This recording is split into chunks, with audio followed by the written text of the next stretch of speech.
Good afternoon and welcome to my workplace health and safety presentation. The purpose of this presentation is to inform any listeners about both common and critical workplace health and safety issues. First off, a little bit about me. My name is Anthony. I'm currently an EMT at the emergency room as well as a med tech for the Air Force.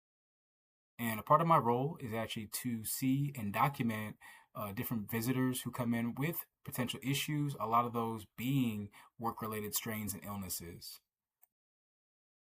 All right, and can you guess how many employees are currently working in the U.S.?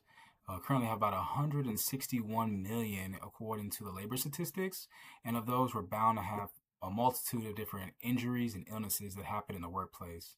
And we'll get into some of the different facts behind that here shortly. So some workplace safety facts. According to the American Society of Safety Professionals, you got 3.5 million cases of work-related injuries and illnesses being documented by employers, and that's just the ones that are documented. And of those, got some information that would break down those main issues into three different categories. The first being environmental, the next being equipment-based, as well as education. So we'll kind of touch on a few of those and go into some details about them as well. All right, so environmental hazards. So environmental hazards can be broken down in two different pieces. So you got your overt and covert. Overt being something that are easily recognized, very noticeable, as well as covert, which is going to be the opposite of that, so not as easily recognized. Of those main ones that we'll see, slipping, of course, tripping hazards.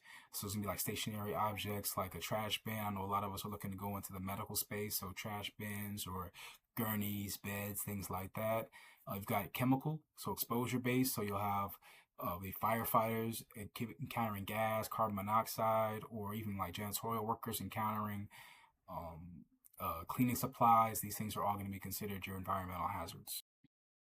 The last two, which are not as widely spoken about, which can be your machinery base, can be everything from as small as a screwdriver to a motor if you're a mechanic, as well as the ergonomics. So a lot of us may be going into maybe office related fields where you're going to do a lot of typing. We'll get a lot of like wrist type injuries, or working in a warehouse picking up packages, working for Amazon or Walmart. You'll get a lot of back related strains and injuries. Those are also going to be categorized into the environmental hazards.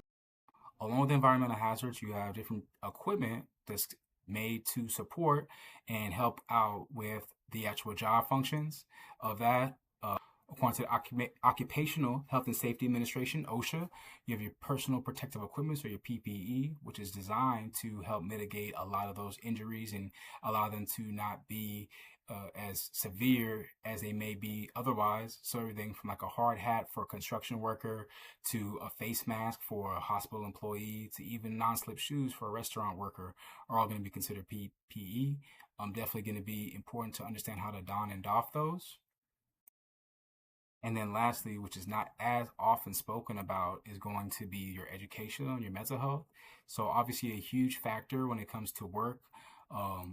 According to the National Alliance of Mental Illness, you've got 1 in 5 Americans dealing with mental health. And of those, 83% contributing work to their stress.